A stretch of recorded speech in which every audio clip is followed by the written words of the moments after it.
Merci Madame la députée. Pour les démocrates, Géraldine Bannier. Merci Madame la Présidente, Madame, Monsieur les rapporteurs.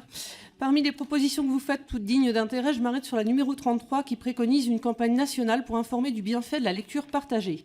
J'ai reçu dans le cadre du groupe Livre que je préside l'association 1001 mots. Cette association permet de développer l'éveil au langage, la lecture partagée en intervenant auprès des familles avec 10 000 enfants suivis actuellement. 3 canaux d'inscription existent pour les familles grâce à la PMI, par les mailing CAF, à travers le bouche à oreille. Une fois inscrits, les parents reçoivent des livres adaptés à l'âge de l'enfant, choisis par des orthophonistes et des spécialistes du langage. Or, la facilité de l'acquisition ultérieure de la lecture est, on le sait, les études le montrent, grandement favorisée par le bain de mots dans lequel baigne l'enfant, prérequis essentiel pour la suite.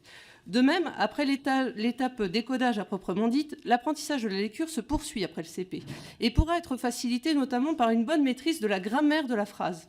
Il serait sans doute à cet effet pertinent que parmi les méthodes validées par le ministère figure une identification commune à tous les éditeurs des natures de mots grâce à un même code couleur.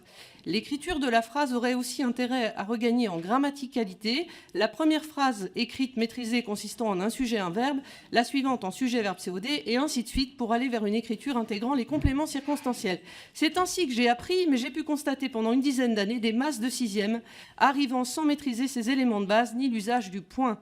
Ainsi, l'apprentissage de la lecture s'inscrit dans un continuum qui doit impliquer les familles au plus tôt. On doit ainsi démocratiser l'accès aux mots, dont l'importance de la maîtrise est d'abord connue des familles favorisées. Remettre les mots à l'honneur est évidemment essentiel. L'écriture manuscrite, enfin, joue un rôle essentiel et doit retrouver toute sa place, car le geste d'écriture favorise la concentration et la pratique de la bonne santé cognitive. Voici ce que nous pouvions transmettre, groupe démocrate, pour compléter votre message, et je vous remercie pour votre travail. Merci Madame la députée.